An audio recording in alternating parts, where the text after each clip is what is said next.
उस्मानाबाद जिल्ह्याच्या भूम तालुक्यातील एक सुंदर गाव म्हणजे रामकुंड. पेड्यासाठी महाराष्ट्रामध्ये प्रसिद्ध असलेल्या कुंतलगिरी या गावच्या पायथ्यालाच हाकेच्या अंतरावर रामकुंड हे गाव आहे. चारी बाजूनी डोंगर, दऱ्या, नदी, पशुपक्षी आणि विविध प्रकारची झाडे असा सुंदर परिसर या गावाला लाभलेला आहे. या भागातील पेढा जसा सर्वत्र प्रसिद्ध आहे तशीच या भागातील शाळा देखील सर्वत्र प्रसिद्ध आहे. या शाळेतील अनेक विद्यार्थी यशवंत व कीर्तिवंत झालेले आहेत. त्याचप्रमाणे डॉक्टर नवनाथ काशीद हे देखील याच शाळेत शिकले आणि यशवंत झाले, कीर्तिवंत झाले.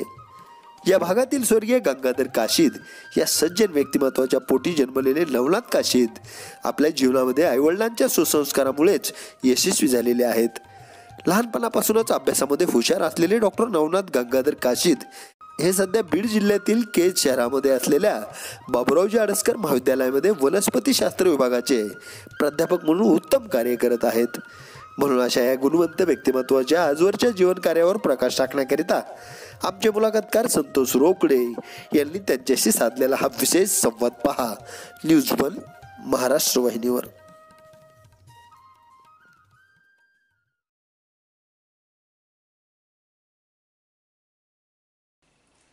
आम्हा घरी धन शब्दांचीच रत्ने, शब्दांचीच शास्त्रे यत्न करू. कारण आमच्या घरी धन कुठलं आहे तर ते शब्दांचं आहे.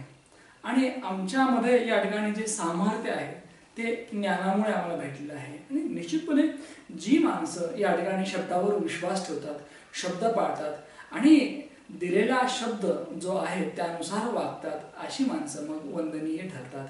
अगदी मी आत्ता बोलत आहे केज येथील बाबुराव आडसकर महाविद्यालयातील प्रोफेसर डॉक्टर नवनाथ गंगाधर काशीद यांच्याबद्दल. डॉक्टर नवनाथ गंगाधर काशीद हे व्यक्तिमत्व असं आहे की बऱ्याच अंशी या ठिकाणी पाहत असताना एक लक्षात येतं की सरांना या ठिकाणी विज्ञानाची प्रचंड आवड, त्याचबरोबर रिसर्च करण्याची आवड, विद्यार्थ्यांची आवड, विद्यार्थी घडले पाहिजेत ही भावना आणि सर्वात महत्त्वाची बाब म्हणजे ज्या गावाकडनं ते आले आहेत ते गाव म्हणजे रामकुंड. या गावावर सुद्धा प्रचंड प्रेम. या मुलाखतीच्या माध्यमातून आपणास जाणून घ्यायचं आहे प्रोफेसर डॉक्टर नवनाथ काशीद यांचा आजवरचा जीवन प्रवास. सर, मुलाखतनामा या महाराष्ट्रातील लोकप्रिय कार्यक्रमात तुमचं स्वागत. सर्वात प्रथम आपण आपला परिचय करून द्यावा.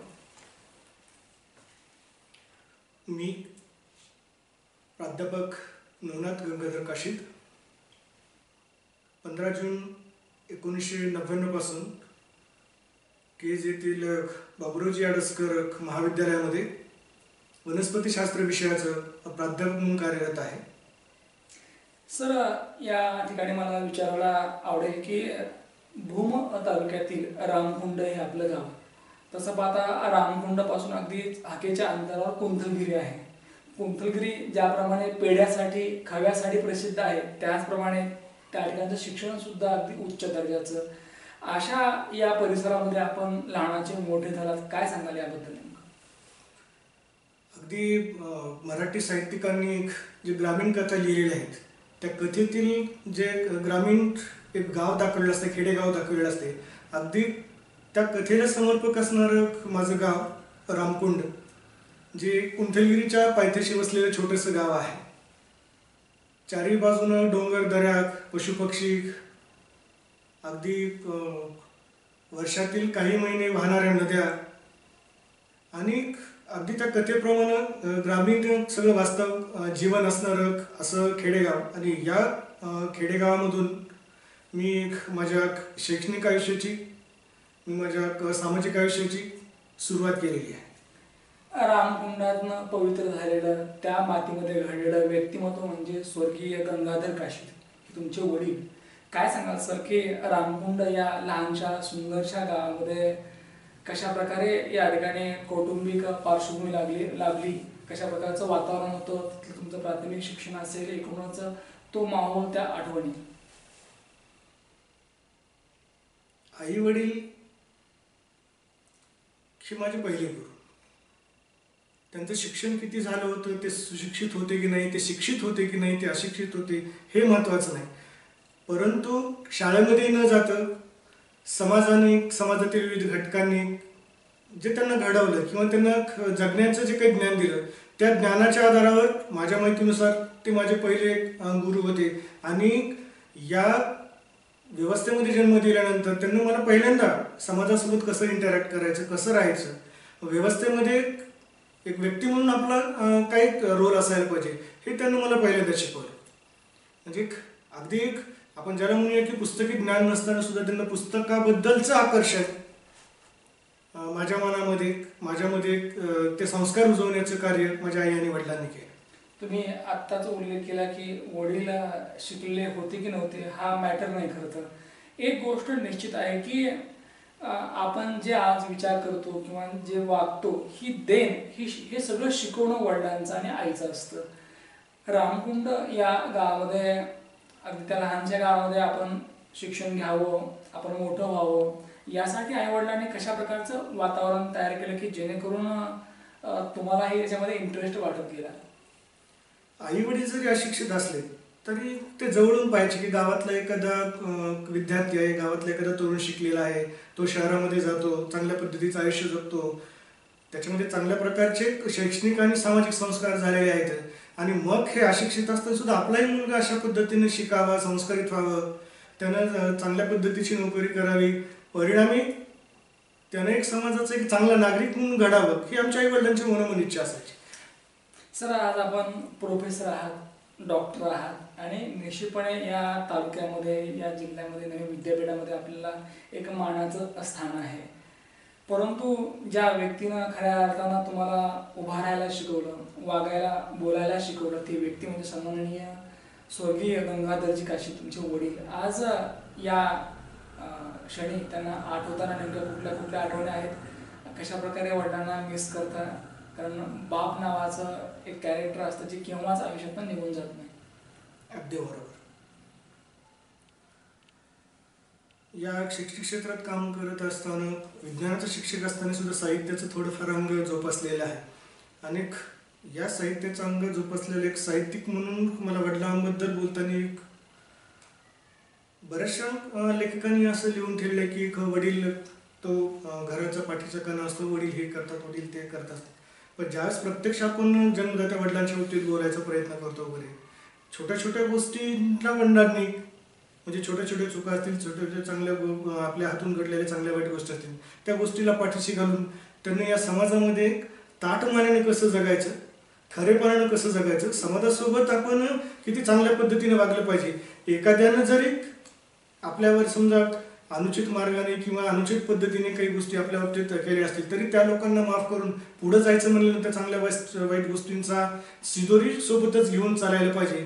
जर तुम्ही वाईट गोष्टीमध्ये गुंतलात तर तुम्ही आयुष्यात प्रगती करू शकणार नाही. त्याच्यामुळे चांगल्या वाईट गोष्टींची शिदोरी सोबत घेऊनच चालायचं. हे जे काही पुस्तकाबाहेरचं ज्ञान आहे हे मला माझ्या वडिलांना, जन्मदात्यानं आयुष्यामध्ये दिले. सर, मगच उल्लेख केला की कुंतलगिरी असं म्हटल्यानंतर तिथला पेढा प्रसिद्ध आहे. त्या पेढ्याची गोडी वेगळी आहे, चव वेगळी आहे. त्याचप्रमाणे शिक्षण सुद्धा तिथलं प्रसिद्ध आहे. प्रसिद्ध म्हणण्यापेक्षा त्या ठिकाणचं शिक्षण एक आदर्शवत आहे. अगदी अनेक विद्यार्थी घडवणारं ते खऱ्या अर्थाने एक आदर्श विद्यापीठ आहे. तर कुंतलगिरीच्या शाळेमध्ये कशा प्रकारे आपली जडणघडण झाली, तो माहोल, तिथले गुरुजी, वातावरण आणि एकूणच शिकवण्याची पद्धत?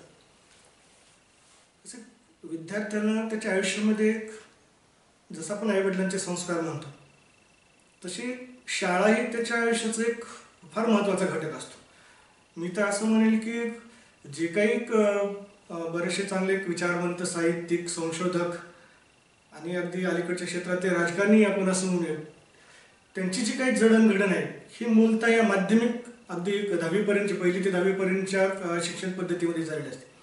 मी माझं सुदैव किंवा नशीब असं समजेल की अशा या निसर्गाच्या कुशीमध्ये बसलेलं आमचं गाव आणि ती आमची शाळा देशभूषण कुलभूषण विद्यालय कुंतलगिरी, या शाळेनं माझ्या आयुष्याचा जो शैक्षणिक, सामाजिक, सांस्कृतिक बेस आहे हा बेस घडवला.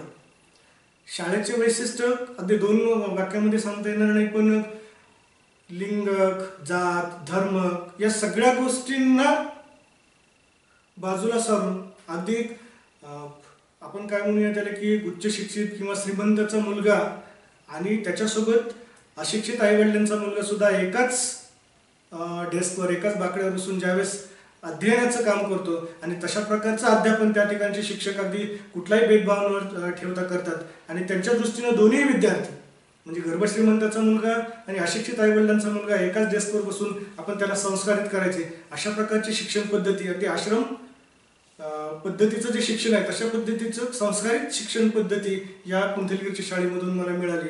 आणि आयुष्यामध्ये पुढे करण्यासाठी जे काही सामाजिक आणि सांस्कृतिक शिदोरी लागली ती सगळी शिदोरी मला या शाळेमधून अगदी भरपूर मिळाली. सर, शाळेमध्ये असताना किंवा आपण जेव्हा लहानाचे मोठे होतो ती जी प्रोसेस असते, तो जो टप्पा असतो, त्याच वेळेला आपण कोणीतरी आहोत हा भास होतो खरं तर, किंवा इतरांनाही त्याची जाणीव होते. अगदी मी तर म्हणेल की काही मुलं हे राजहंस असतात की ज्यांची चालण्याची, बोलण्याची, वागण्याची वेगवेगळी ती एक वेगळीच पद्धत असते खरं तर. तसं तुमच्या आयुष्यामध्ये सुरुवातीच्या टप्प्यामध्ये गावाकडनं जे आयुष्य सुरू झालं, प्रत्येक तुमच्या मित्राला वाटायचं की अरे हा राजहंस आहे, हा वेगळा आहे.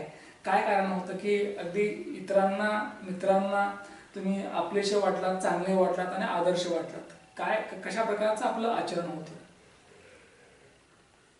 मुळात शिक्षण म्हणजे फक्त पुस्तकी शिक्षण या मताचा मी नाही. पुस्तकी शिक्षण तर तो एक शैक्षणिक प्रक्रियेचा भाग झाला. आयुष्यामध्ये ज्यावेळेस त्या आयुष्याच्या प्रत्येक टप्प्यावर तुम्ही शिकत असताना काही गोष्टी तुम्ही तुमचे मित्रपरिवार, तुमचा समाज, तुमचे आप्त नातेवाईक जे असतात त्याच्या माध्यमातून आपण शिकत असतो. या शालेय जीवनामध्ये सुदैव म्हणा, माझा प्रयत्नवादीपणा म्हणा किंवा आईवडिलांचे संस्कार म्हणा की नेहमीच वर्गामध्ये अध्ययन अध्यापनाच्या बाबतीत किंवा शैक्षणिक प्रक्रियेच्या बाबतीत किंवा शिक्षणाच्या बाबतीत मी नेहमीच सुदैवी राहिलो. प्रयत्नांतनं वर्गामध्ये नेहमीच प्रथम येण्याचं किंवा वर्गामध्ये नेहमीच हुशार विद्यार्थी म्हणून शिक्षकांनी माझा गौरव केलेला आहे. आणि हे सगळं असताना मी माझ्यामध्ये मीपणाची भावना कधी येऊन दिली नाही. म्हणजे माझ्या डेस्कवर बसणारा, माझ्या बाकावर बसणारा, माझ्या गावातला माझा जो मित्र आहे, माझा विद्यार्थी किंवा वर्गमित्र आहे, त्याला असं कधी वाटलं नाही की हा माझ्यापेक्षा वेगळा आहे किंवा हा वेगळाच काहीतरी घटक आहे. त्याला सुद्धा तो तितकाच माझा जवळचा मित्र वाटायचा. म्हणजे माझ्यापेक्षा जास्त हुशार असणारे किंवा माझ्यापेक्षा ज्याला या क्षेत्रामधलं बऱ्यापैकी जास्त ज्ञान होतं, तो जसा माझा मित्र आहे तसं ज्याला या प्रक्रियेमधलं बरंच काही किंवा शैक्षणिक प्रक्रियेतलं बरंच काही जमत नव्हतं किंवा ते त्याला शिकत असताना अडथळे यायचे बरेचसे विषय, त्या मित्राला सुद्धा मी त्याला तितकाच जवळचं वाटायचं. त्याचं कारण असं असायचं की 4 गोष्टी मला येतात त्या शैक्षणिक प्रक्रियेतल्या असतील पण समाजातल्या 4 गोष्टी त्याला जमायच्या. मग नेहमी अगदी बालपणापासूनच जसं आईवडिलांच्या संस्कारात की काही दिले घेतल्याशिवाय माणूस पुढं सरकत नाही. समाजाचा तो एक भागच आहे की एकमेकाला दिलं घेतलं पाहिजे, शेअर केलं पाहिजे. आणि जोपर्यंत आपण दिलं घेत नाही तोपर्यंत आपणही पुढे जाऊ शकत नाही किंवा आपल्या सोबतच्या मित्रमैत्रिणींना पुढे जाऊ शकत नाही. सर, मला याच मुद्द्याचा धागा पकडून पुढचा प्रश्न विचारायचा वाटतो की हल्ली जसं एखाद्या विद्यार्थ्याला वाटलं की मला उत्तर हवंय तर बाबा सांगतात की आन गाईड किंवा सर्च कर. तसं तुमच्या काळामध्ये ना गाईड होते ना कुठली सर्च मोहीम होती, जे होते ते रिसर्च होते खरं तर. तर मला एक विचारायचं वाटतं की त्या काळामध्ये तुम्ही तुमच्या मित्रांचे, त्या गावाकडल्या मित्रांचे ज्यांना की पुस्तकं सुद्धा घेणं जमत नसेल त्यांचे तुम्ही गाईड बनलात. आणि मला वाटतं की गाईड बनणं हे खरं तर एक फार मोठं आव्हान असतं, कारण स्वतः आधी सुधारावं लागतं आणि त्यानंतर इतरांना आपण सुधारू शकतो. तर मित्रांचे गाईड कसे बनणं ते सांगा. कारण म्हणजे सध्याच्या परिस्थितीमध्ये संशोधक मार्गदर्शक म्हणून काम करते. मला असं वाटतं की त्याचे जे काही बीज आहे ते त्या व्यवस्थेमध्येच रुजलेले असावे. की मित्रांना मार्गदर्शन करायचं म्हणजे आपण मित्रांना हातामध्ये छेडी घेऊन असं तू बस रे, तुझ्याकडून पाठ करून घ्यायचे असं तर आपण नाही त्यांना त्या वयामध्ये शिकू शकत. फक्त एक आहे की ज्या गोष्टी त्यांना कठीण वाटतात पण त्यांनाही माहिती की आपल्या मित्राला हे माहिती आहे किंवा त्याला बऱ्यापैकी जमतंय किंवा हा त्याच्यामध्ये परफेक्ट आहे. मग ज्यावेळेस आपण शाळेच्या बाहेरमध्ये किंवा शाळेच्या अध्ययनाचा किंवा अध्यापनाचा तास किंवा जो काही वेळ असतो ते संपल्यानंतर ज्यावेळेस आपण मित्रपरिवारामध्ये सुट्टीच्या दिवशी किंवा नंतर सुट्टीच्या कालावधीमध्ये आपण बाहेर वेगवेगळे खेळ खेळतो. अगदी जे काही बालपणीचे खेळ असतात, अगदी पोहणे असेल, सायकलिंग असेल, सूरपारंग असेल, झाडावर चढणे असेल, हे करत असताना थोडं एक वैज्ञानिक टच देऊन, म्हणजे कसं की वरच्या मुलांना 4 आंबे खाली टाकायचे, त्याच्यातनं मग खाली 2च पडणार, दुसऱ्या फांदीवरच्या मुलांना 2 झेलायचे, म्हणजे 4 मधनं 2 वजा झाल्यानंतर फांदीवर किती राहिले वगैरे. म्हणजे विज्ञानामधले जे काही गोष्टी आहेत किंवा त्या गणितामधल्या ज्या गोष्टी आहेत ते खेळाच्या माध्यमातून ज्यावेळेस मी माझ्या मित्रांसोबत शेअर करायचो त्यावेळेस त्यांना बरं वाटायचं, त्यांना जवळचं वाटायचं. त्यांना असं वाटायचं अरे वर्गात जे शिकवलं जाते जे आपल्या डोक्याच्या वरून चाललंय, पण याच्यासोबत बसल्यानंतर खेळत असताना मग पोहत असताना बऱ्याचशा वेळा असं लक्षात येते की हे असं आहे. म्हणजे भूमितीमधले कोण जर आपण त्यांना काटकोन त्रिकोण असं शिकवायचा प्रयत्न केला किंवा त्याला ते रेष सरळ किंवा आडवी आहे असं शिकवायचा प्रयत्न केला त्याला नाही कळायचं. पण विहिरीमध्ये उडी मारत असताना त्याला जर बरोबर सांगितलं की तू एखाद्या कठड्यावर बसून असं बरोबर उडी मारली की जो होणारा जो कोण आहे हा बरोबर तो काटकोन त्रिकोण असतो किंवा होणारा कोण हा बरोबर 45 अंशात असतो, त्याच्या बरोबर लक्षात यायचं वहीवरती काढताना की मी विहिरीमध्ये अशी उडी मारलेली होती आणि ती उडी अशी बरोबर ते काटकोनामध्ये गेलेली आहे. म्हणजे काही गोष्टी त्यांनी मला शिकवल्या, मी त्यांना शिकवल्या. फक्त ते किती आत्मसात करायचे किंवा किती त्याच्यातनं शिकायचं हे दोघांच्याही बाबतीत म्हणजे त्यांना ते ठरवायचं होतं. आणि बरेचसे माझे मित्र याच्यातनं शिकतही गेले, मी त्यांच्याकडून शिकत गेले. ज्यांनी प्रयत्न केले ते पुढे गेले, पण ज्यांनी प्रयत्न केले नसेल त्यांना निश्चितपणे वाटत असेल की काश हम भी काशी जैसा सोचते तर आज आपणही कुठेतरी गेलो असतो, नाही का. पण तो विचार करायचा असतो, ती टायमिंग असते, ती वेळ असते आणि टाइमनुसार आपल्याला चालावं लागतं खरं तर. कारण वेळेनुसार जी माणसं चालतात त्यांची जी वेळ चांगली येते खरं तर. साहेब, मला दुसरा मुद्दा विचारायचा वाटतो की प्रत्येकाचं जग हे वेगळं आहे. बालपणीचं वेगळं असतं, महाविद्यालयाने वेगळं असतं, त्यानंतर अनेक जबाबदारी येतात. तसं तुमचं बालपणीचं जग विश्व कसं होतं नेमकं? अगदी सामान्य घटकातला विद्यार्थी, सामान्य घरचा विद्यार्थी, ज्यांना म्हणजे कुठली शैक्षणिक पार्श्वभूमी नाही. जी काही थोडीफार पार्श्वभूमी होती ती थोडी अध्यात्माची. आईवडिलांचं प्रामुख्यानं मी त्याच्यामध्ये माझ्या आईचा फार मोठा आपण काय म्हणजे सहभाग असेल की अशिक्षित असताना थोडं सामाजिक किंवा थोडं सांस्कृतिक भान बऱ्यापैकी जोपासलेलं होतं. आणि मग त्या आधारावर म्हणजे लहानपणी जशा गोष्टी सांगायची आहे की ते रामायणामध्ये असं झालं, महाभारतामध्ये असं झालं, ते खरं बोललं पाहिजे, खोटं बोलणारे म्हणजे ते राक्षसी प्रवृत्तीचे असतात, त्याच्यामधनं अपयश पदरी येतं वगैरे, त्याच्यासाठी चांगलं बोललं पाहिजे, सद्गृहस्थासारखं राहिलं पाहिजे. म्हणजे त्या कथा कादंबऱ्यामधून जे काही चांगला व्यक्ती किंवा चांगला घटक आईने शिकवला गेला त्या अनुषंगाने मलाही असं वाटलं की समाजामध्ये आपल्याला जर पुढे जायचं असेल किंवा काहीतरी करायचं असेल तर आपण नेहमी चांगल्या गोष्टीचीच कास धरून पुढे गेले पाहिजे, वाईट गोष्टींना आपण नेहमीच बाजूला सारलं पाहिजे. आणि जे समाजामध्ये चांगलं आहे ते आपण शिकण्याचा नेहमीच प्रयत्न केला पाहिजे. मग असं अगदी मग ते चांगल्या गोष्टी वर्गातल्या मित्रांकडून असतील, परिसरामधल्या किंवा समाजातल्या घटकांकडून असतील, शाळेतल्या शिक्षकांकडून असेल, मुख्याध्यापकांकडून असेल किंवा महाविद्यालय लेवलला गेल्यानंतर तिथल्या प्राचार्यांकडून असेल, जिथं जिथं काही शिकण्याची संधी मिळाली, जिथं जिथं काही मला त्यांच्याकडून काहीतरी चांगलं घेण्याची संधी मिळाली, त्या गोष्टी घेत गेल्यामुळं मला आयुष्यामध्ये पुढे जाण्यासाठी या सगळ्या गोष्टीची फार मोठ्या प्रमाणात मदत झाली. ज्ञान घेत असताना त्याची तीव्रता ज्याला त्याला माहीत असते आणि ज्याची ओढ जशी आहे तसं त्याला या ठिकाणी त्या गोष्टी मिळत असतात. तर महाविद्यालयीन जीवनामध्ये विद्येची ओढ अधिक तीव्र कशा पद्धतीने झाली, काय सांगा नेमकं? जसं जसं शिक्षणाचा टप्पा वाढत गेला, अगदी म्हणजे प्राथमिकपासून माध्यमिकपासून 11वी 12वी आणि त्याच्यानंतर महाविद्यालयीन प्रशिक्षण सुरू झालं किंवा महाविद्यालयीन शिक्षण सुरू झालं किंवा विद्यापीठ शिक्षण सुरू झालं की परिसराबद्दलची आपण जे म्हणतो ओढ आहे, तसं मला पहिल्यापासून असं होतं की आपल्या भोवतालचा जो परिसर आहे, मग ते प्राणी असतील, वनस्पती असतील, या सगळ्यांबद्दल एक वैज्ञानिक लेवलला जाऊन जास्तीत जास्त सखोल पद्धतीनं मला जाणून घ्यायची इच्छा होती.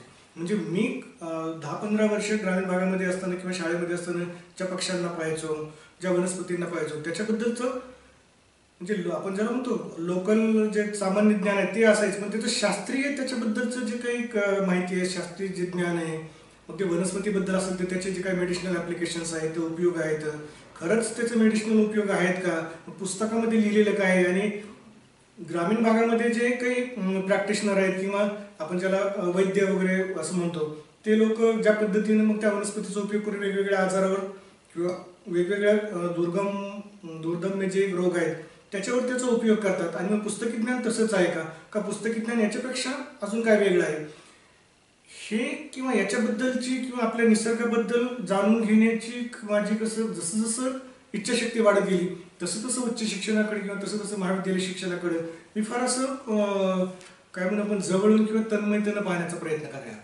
निश्चितपणे, कारण जितकी ओढ असेल जितका या ठिकाणी अगदी लळा लागलेला असेल त्या अभ्यासाबद्दल, तो अभ्यास आपला पुढे घेऊन जातो. अगदी विचारावंसं वाटतं की अगदी शालेय जीवनापासून ते अगदी महाविद्यालयीन जीवनामध्ये एक संशोधन करण्याची वृत्ती आणि ती वाढत गेली सतत. आणि मग हे पुढं त्याचं रूपांतर सायंटिस्ट असं होण्याऐवजी मग या ठिकाणी मग अध्यापनाकडे आपण कशा पद्धतीने वळावं काय सांगाल? उच्च शिक्षण घेत असताना किंवा ज्यावेळेस पदव्युत्तर शिक्षण मी डॉक्टर बाबासाहेब आंबेडकर मराठवाडा विद्यापीठ औरंगाबादमध्ये घेतलं. खरं तर माझ्यासमोर दोन पर्याय होते. गुरु, अगदी आपण ज्यांना गुरु असं म्हणूया की ज्यांच्या वाकून ज्यांच्या पायाला हात लावा, ज्यांना नमस्कार करा, अशा प्रकारचे गुरु मला लाभले. मी माझं भाग्य समजतो.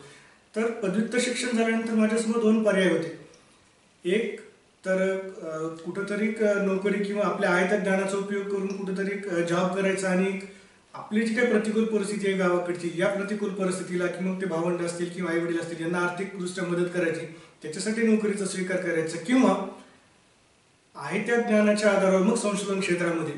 पण संशोधन क्षेत्रामध्ये ज्यावेळेस प्रवेश करण्याचा विचार यायचा की त्याला लागणारा कालावधी, त्याला लागणारा परत खर्च किंवा जाणारा वेळ, आणि हे इतकी सगळं जो काही वेळ आहे किंवा कालावधी आहे तो तिथपर्यंत आपल्या घरचे ज्यांच्या माझ्याकडून बरेच काही अपेक्षा आहेत, मग त्या आर्थिक असतील किंवा वेगवेगळ्या बाबतीतले असतील, त्या अपेक्षा पूर्ण करण्यासाठी आपण नंतरचे जे काही संशोधनामधले 5-7 वर्षे घालवणार आहेत ते घालवणं शक्य नाही. हे ज्यावेळेस लक्षात आलं त्यावेळेस मग मी अध्यापनाकडे किंवा या शैक्षणिक व्यवस्थेमध्ये येऊन परत नोकरी करण्याचा प्रयत्न केला. सर, निश्चितपणे नुसता प्रयत्न नाही तर आपण त्यात यशस्वी पण झालेले आहात. साधारणतः आज या ठिकाणी 21 वर्ष या अध्यापनाच्या प्रवासात झालेले आहेत आणि आत्ता वर्षसुद्धा 2021 जे की आता 2 दिवसामध्ये पूर्ण होईल तिथं. तर एक विचारावं असं वाटतं की या पूर्ण वाटचालीमध्ये आपणास कशा प्रकारचे विद्यार्थी लाभले, कशा प्रकारे आपण ज्ञानदानाचं काम केलेलं आहे, एकूणच हा 21 वर्षाचा प्रवास नेमका कसा राहिलेला आहे? अध्यापन क्षेत्रामध्ये अध्ययन घेत असताना विद्यार्थी म्हणून भूमिका वेगळी होती, पण मिळालेल्या ज्ञानाच्या आधारे आता अध्यापक म्हणून विद्यार्थ्यांच्या समोर जायचं होतं. तसं पाहायला गेलं तर 21 वर्षाच्या नोकरीनंतर सुद्धा मी विज्ञानाचा स्वतःला विद्यार्थी समजतो.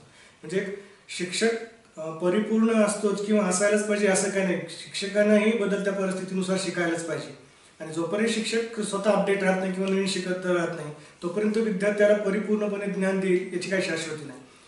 या अध्यापक भूमिकेमधून किंवा प्राध्यापक भूमिकेमधून, शिक्षक भूमिकेमधून मी ज्यावेळेस विद्यार्थ्यांच्या समोर गेलो, खरं तर हेही विद्यार्थी मी जसं मला अगदी ग्रामीण भागातला विद्यार्थी महाविद्यालयीन प्रवेश केल्यानंतर महाविद्यालयामध्ये जसा विद्यार्थी किंवा जसं एक घटक आहे तसेच घटक माझ्या ज्यावेळेस समोर आले त्यावेळेस हे लक्षात आलं की ग्रामीण भागातून आलेला विद्यार्थी, शिक्षणाच्या ओढीने आलेला विद्यार्थी, त्याला आयुष्यामध्ये काहीतरी करायचे, त्याची जी काही पाठीमागली परिस्थिती, त्याचे आई वडील आहेत, त्यांचा संघर्ष आहे, त्याचे बहीण भावंड आहेत, त्यांचा संघर्ष आहे, या संघर्षातनं त्यांना काहीतरी असं वाटतं की आपल्या घरातला कोणतरी एक जण शिकला पाहिजे, तो कुठेतरी चांगल्या ठिकाणी नोकरीला लागला पाहिजे, जेणेकरून बाकीचे जे काही त्यांचे आर्थिक सामाजिक प्रश्न असतील ते सुटले पाहिजेत. आणि या अनुषंगाने ज्यावेळेस विद्यार्थ्यांना महाविद्यालयामध्ये प्रवेश केला, ठीक आहे, सगळेच विद्यार्थी एकसारखे नसतात, सगळ्यांचं बुद्ध्यांक एकसारखं नाही, सगळ्यांची परिस्थिती एकसारखी नाही, पण त्याच्यातनंही ज्या विद्यार्थ्यांना बरंच काही घ्यायचे आणि समाजाचा एक चांगला नागरिक म्हणून त्यांना या व्यवस्थेमध्ये करायचे, अशा ज्या विद्यार्थ्यांना किंवा शिक्षणाबद्दल आसक्ती असणाऱ्या विद्यार्थ्यांना अगदी त्याच्या इच्छेनुसार, त्याच्या मागणीनुसार किंवा त्याच्या मागणीपेक्षाही जास्त देण्याचं काम शिक्षक म्हणून किंवा एक अध्यापक म्हणून देण्याचा प्रयत्न केला. अनुभव येत गेले, म्हणजे काही विद्यार्थी शिकण्यासाठी आले असतील, काही विद्यार्थ्यांना घरच्या परिस्थितीमुळे शिकण्याची इच्छा आहे पण ते तिथपर्यंत नाही पोहोचू शकले, आणि काही घरच्यांची भरपूर आर्थिक सुबत्ता असताना सुद्धा त्याला शिकावं नाही वाटलं. दोन्ही प्रकारचे किंवा अशा वेगवेगळ्या प्रकारचे घटक विद्यार्थ्यांना आमच्या समोर आले, पण त्याच्यातनं ज्याला शिक्षण क्षेत्रामध्ये काहीतरी करायचे, सामाजिक क्षेत्रामध्ये काहीतरी करायचे आणि त्याला एक समाजाचा चांगला व्यक्ती किंवा नागरिक म्हणून पुढे यायचे, अशा विद्यार्थ्यांना, अशा वेगवेगळ्या विचारसरणीच्या विद्यार्थ्यांना प्राध्यापक म्हणून, शिक्षक म्हणून, एक अध्यापक म्हणून, त्यांचा एक मित्र म्हणून आमच्या परीने किंवा माझ्या परीने जितकं काही चांगलं देण्याचा किंवा जितकं काही त्याला पूरक, त्याच्या व्यवस्थेला किंवा त्याच्या त्या प्रश्नाला किंवा त्याच्या त्या मागण्याला जेवढं पूरक देण्याचं त्याला अपेक्षित आहे तितकं देण्याचा प्रयत्न मात्र मी मनापासून शिक्षक म्हणून केलेला आहे. जशी दृष्टी असते तशी सृष्टी असते, कारण जसं पाहतात तसं तुम्हाला जग दिसतं. याच मुद्द्याला मला घेऊन विचारावं असं वाटतं की एक संशोधन करण्याची वृत्ती आज तागायत आपण ते करत आलेला आहात, तर संशोधनाच्या विश्वामध्ये आज तागायत काय काय शोधलं त्याबद्दल काय बोलाल नेमकं? मुळात विज्ञान हे असं एक ज्ञान आहे की अशी एक शाखा आहे की जी प्रात्यक्षिकावर आधारित आहे. म्हणजे जोपर्यंत आपण ते डोळ्यानं पाहत नाही, अनुभवत नाही, त्याचं परिमाण काढत नाही, तोपर्यंत आपण त्या गोष्टीची सत्यता मानत नाही. असं एक शाखा किंवा असं एक क्षेत्र म्हणजे विज्ञान आहे. आणि विज्ञानाचा विद्यार्थी किंवा विज्ञानाचा संशोधक विद्यार्थी किंवा विज्ञानाचा एक संशोधक मार्गदर्शक म्हणून ज्यावेळेस मी या शिक्षण व्यवस्थेमध्ये काम करतो, मी ज्यावेळेस संशोधन केलं त्यावेळेस संशोधन करत असताना ज्या गुरुजनांनी मला मार्गदर्शन केलं त्यांना सांगितलं की जे तुमचं संशोधन होईल ते या व्यवस्थेमधले प्रश्न सोडवण्यासाठीचं संशोधन असावे, ना की 4 गोळे इकडच्या तिकडच्या गोळा करून काहीतरी समाजाच्या पुढे मांडायचे. समाजातले प्रश्न सुटले पाहिजेत, समाजातल्या अगदी लहानातल्या लहान घटकाला त्याचा काही ना काहीतरी उपयोग झाला पाहिजे. अशा प्रकारचं संशोधन जर झालं तरच त्या संशोधनाला या व्यवस्थेमध्ये काहीतरी त्याचा उपयोग आहे किंवा अशा उपयोगाचं संशोधनच या ठिकाणी व्हायला पाहिजे असा त्यांचा हट्ट असायचा. मी अशाच प्रकारचं संशोधन केलं. माझ्या विद्यार्थ्यांना म्हणजे मी संशोधक मार्गदर्शक म्हणून ज्यावेळेस विद्यार्थी माझ्याकडे संशोधनासाठी येतात त्यावेळेस वाढत्या लोकसंख्येनुसार शेती किंवा शेतीमध्ये उत्पादन होणारे जे काही विविध आपण काय म्हणूया त्याला घटक आहेत, पिकं आहेत, या पिकामध्ये जास्तीत जास्त प्रकारे जास्त उत्पादन क्षमता असणारी पिकांची कशी निर्मिती व्हावी, जास्त उत्पादन क्षमता असणाऱ्या फळभाज्यांची कशी निर्मिती व्हावी, त्याच्यासाठी त्याच्या अनुवंशिक गुणामध्ये बदल होणं फार गरजेचं आहे. कारण जमिनीची व्याप्ती तर आपण वाढवू शकत नाही. शहरीकरणाच्या माध्यमातून जमीन तर उलटी कमी कमी होत चाललेली आहे. त्याच्यामुळे आहे याच शेतीमध्ये जास्तीत जास्त उत्पादकता असणारे पिकं तयार व्हायला पाहिजेत आणि त्याच्यासाठी त्याच्या मुळात म्हणजे त्याने अनुवंशिक गुणामध्ये त्याचा बदल झाला पाहिजे. आणि अशा प्रकारचं संशोधन मी आणि माझे विद्यार्थी थोड्या बहुत कमी जास्त प्रमाणामध्ये पण ते समाजाला उपयोगी असावं अशा प्रकारचं संशोधन आम्ही या व्यवस्थेमध्ये करत आहोत. मला असं वाटतं की गुगलला जाऊन किंवा यूट्यूबला जाऊन सर्च करण्यापेक्षा आपल्या अवतीभोवती सन्माननीय चांगले गुरुजी आहेत की त्याचा सर्च करा, शोध घ्या आणि तिथं गेल्यानंतर तुम्हाला कळेल की अरे जे आपण यूट्यूबला किंवा गुगलला सर्च करतो त्याहीपेक्षा फार मोठं नॉलेज आपल्या जवळ आहे. आणि अनुभवातनं जेव्हा देवाणघेवाण होते तेव्हा ते ज्ञान अधिक बळकट होतं करतं. जेव्हा तुम्ही सहज एखादी गोष्ट वाचता, शोधता, ती कितपत तुमच्या लक्षात राहील माहीत नाही. परंतु जेव्हा जिवंत विद्यापीठ आपल्यासमोर उभे असतात, संशोधक पुढे आपल्या असतात, तेव्हा निश्चितपणे मिळणारे ज्ञान हे चिरकाल टिकणारे असतं. सर, सुरुवात जेव्हा केली 21 वर्षापूर्वी प्राध्यापक डॉक्टर नवनाथ काशीद एवढंच होतं. आत्ता आपण या ठिकाणी प्रोफेसर डॉक्टर नवनाथ गंगाधर काशीद, मला वाटतं या ठिकाणी पदवी बदलली, माणूस तोच आहे. काय नेमकी भूमिका आहे सांगा. कालांतरानं पद बदलत गेले. नावाच्या समोर जे काही उपाधी आहेत, अगोदर डॉक्टर होतं त्याच्यानंतर प्रोफेसर झालं, पण या नावांच्या मध्ये असणारा जो शिक्षक आहे तो शिक्षक मात्र तोच आहे. अगदी मी या व्यवस्थेमध्ये ज्यावेळेस माझ्या नोकरीला सुरुवात केली 99ला किंवा 2000ला प्रवेशित झाल्यानंतर विद्यार्थ्यांना शिकवत असताना, विद्यार्थ्याला मार्गदर्शन करत असताना अगोदर शिक्षकांनी अपडेट असायला पाहिजे, शिक्षकाला त्याच्याबद्दलचं सखोल ज्ञान असायला पाहिजे. ती 21 वर्षापूर्वीची भूमिका माझी आज सुद्धा तीच राहील की पिढी बदलत चालली आहे, त्यांचं ज्ञान बदलत चाललंय, त्यांचा बुद्ध्यांक बदलत चाललंय, त्यांच्या संशोधनाकडे किंवा शाळा महाविद्यालयाकडे बघण्याचे दृष्टिकोन बदलत चाललेले आहेत. आणि या बदलत्या विद्यार्थ्यानुसार, बदलत्या मानसिकतेनुसार, बदलत्या बुद्ध्यांकानुसार गुरुजनांना सुद्धा बदलणं फार गरजेचं आहे. अगदी 1999चं ज्ञान घेऊन मी जर 2021च्या विद्यार्थ्यांना शिकवलं तर ते पटणार नाही त्यांना. म्हणजे ज्ञान हे काळानुरूप किंवा जे काही परिमाण आहेत की ज्या गोष्टी आहेत त्या काळानुरूप बदलत चालतात. आणि व्यवस्थेमध्ये त्यातली त्या शैक्षणिक व्यवस्थेमध्ये टिकायचं असेल तर जसं आपण विद्यार्थ्याकडून अपेक्षा करतो तसं गुरुजनांना सुद्धा स्वतः अपडेट होणं फार गरजेचं आहे. जोपर्यंत तुम्ही स्वतःला अपडेट करणार नाही, नवनवीन संशोधन, नवनवीन गोष्टी तुम्ही आत्मसात करणार नाही, तोपर्यंत तुम्ही विद्यार्थ्यांना नवीन गोष्टी कशा असाव्यात त्याच्याबद्दलचं मार्गदर्शन परिपूर्णपणे करू शकणार नाहीत असं माझं वैयक्तिक मत आहे. मला वाटतं की खूप वर्षापूर्वी टीव्ही हा ब्लॅक अँड व्हाईट होता, जो की निर्जीव आहे, जो आता अँड्रॉइड आहे. जर टीव्ही जर एक निर्जीव वस्तू जर काळानुसार जर अपडेट होत असेल तर आपण तर माणसं आहोत, सजीव आहोत आणि आपण व्हायलाच पाहिजे. खरं तर सर, आपण विज्ञानवादी आहात, एक संशोधक आहात, एक विद्यार्थीप्रिय प्राध्यापक आहात, तर एक विचारावंसं वाटतं सर की अगदी हे सगळं शिकवणं सुरू आहे, आजही आपलं शिकणंही सुरूच आहे खरं तर. आणि याच्यामध्ये अगदी वेळ काढून अगदी साहित्याकडे सुद्धा आपण अगदी वेळ दिलेला असतो, त्यातही आपण रमता, त्याबद्दल सांगा.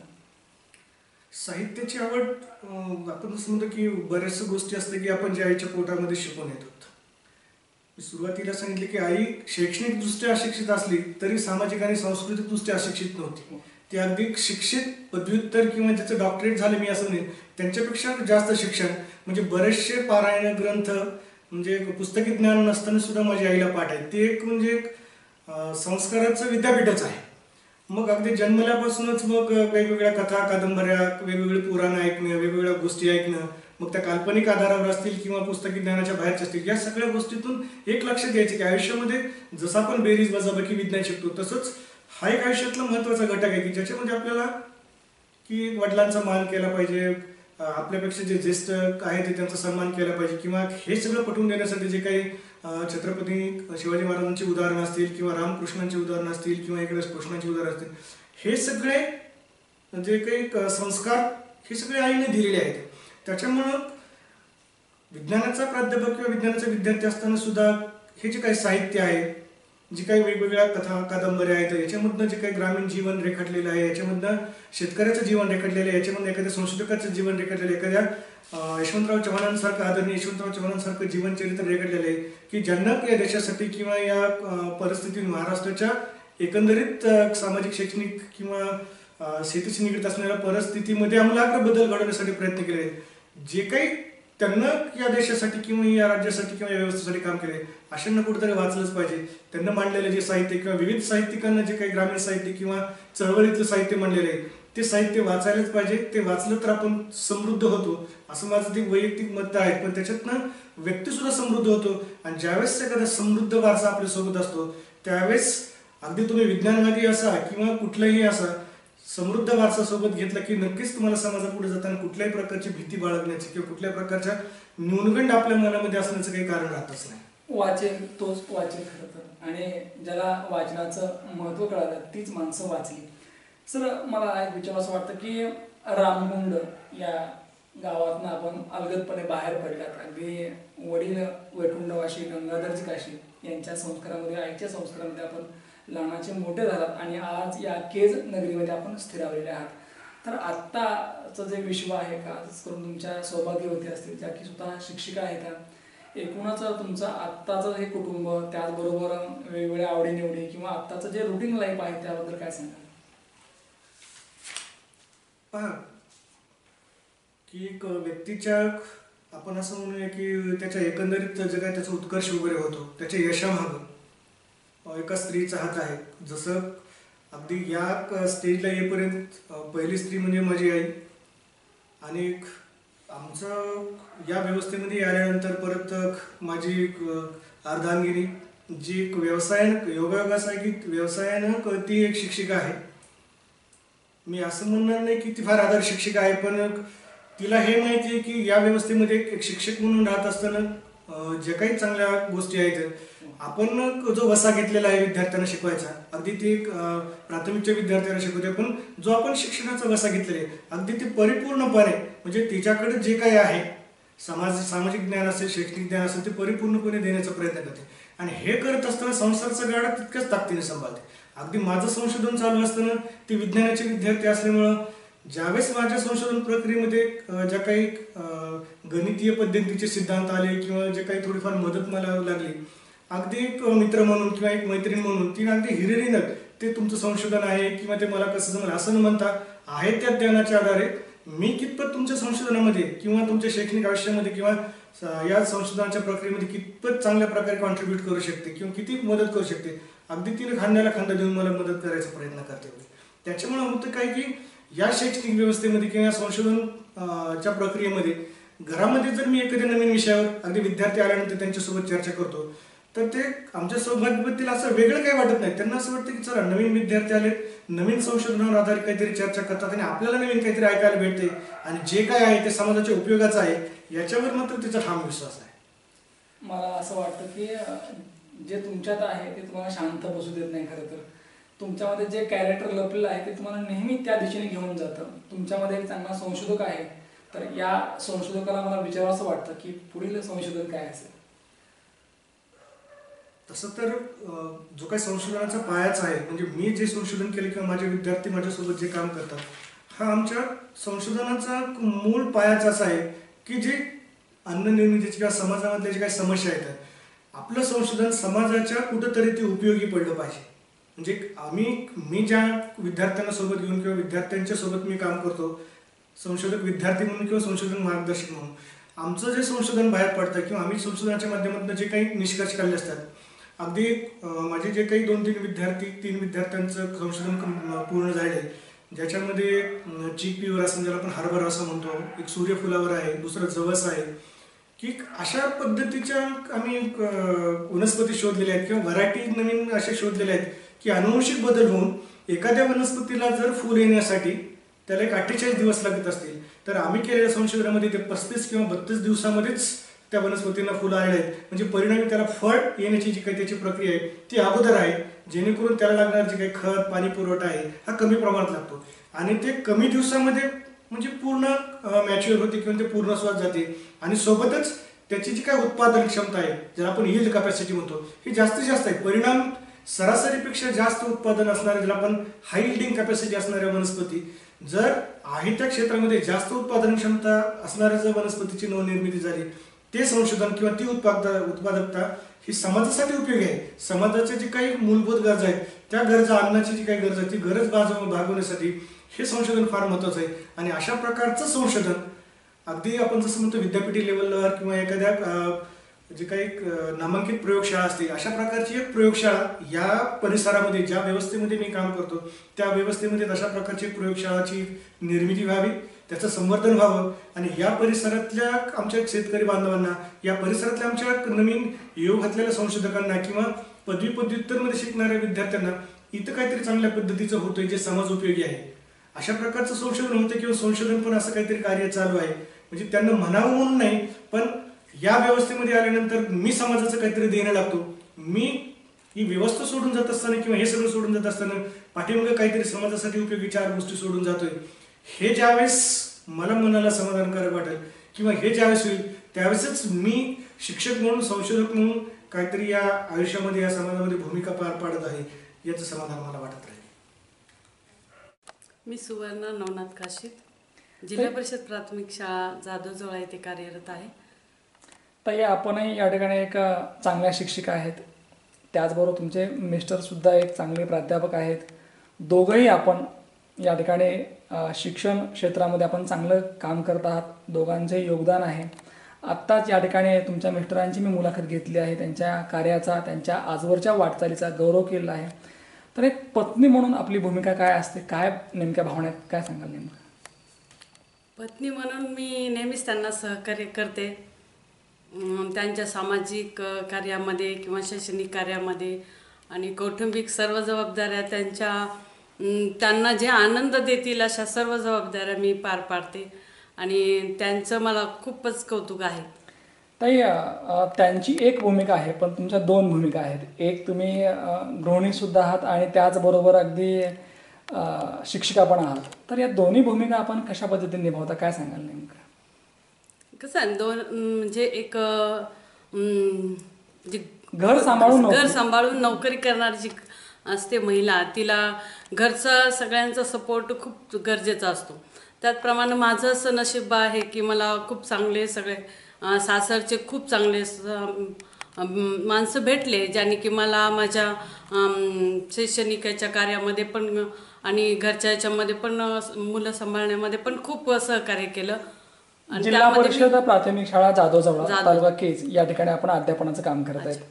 तर निश्चितपणे जे आपले सहकारी असतात, म्हणजे खास करून पती, त्यांची भूमिका खूप महत्त्वाची असते. तर तुमच्या अध्यापनामध्ये त्यांची भूमिका काय असते नेमकी, म्हणजे कशा प्रकारे तुम्हाला सपोर्ट करतात? विज्ञान शिकवण्यामध्ये मला ज्या काही अडचणी येतात त्यामध्ये मी त्यांचं नक्की सहकार्य घेते आणि मला त्यांचा चांगला सपोर्ट असतो. मला असं वाटतं की पती पत्नी एकाच नाण्याच्या 2 बाजू असतात. बरोबर आहे. रामकुंडापासूनच या ठिकाणी जिथून आयुष्य सुरू झालं तेव्हाच पहिल्यापासून प्रश्न होते की सजीव कोण आणि निर्जीव कोण. अगदी सजीवाला सजीव म्हणायचं आणि निर्जीवाला निर्जीव म्हणायचं. आणि आपण कोण आहोत? आपण सजीव आहोत. आणि सजीवाचं लक्षण काय? सतत हालचाल करणे, सतत विचार करणे आणि जो विचार केला आहे तो विचार मांडण्याची ताकद पण ठेवणे. हे आतापर्यंत हे असं आयुष्य पुढेही या ठिकाणी याच प्रकारे चालत राहणार आहे. कारण जी माणसं सतत काही ना काहीतरी नवीन करण्याचा प्रयत्न करतात त्यांचं आयुष्य नेहमीच नवीन असतं. त्यांना हॅपी न्यू इयर किंवा नवीन वर्षाच्या हार्दिक शुभेच्छा म्हणायची गरज नसते. आणि नवीन वर्षामध्ये येऊ घातली ही मुलाखत निश्चितपणे सर्व प्रेक्षकांना आवडली असेल. परत भेटूया पुढच्या मुलाखतीमध्ये.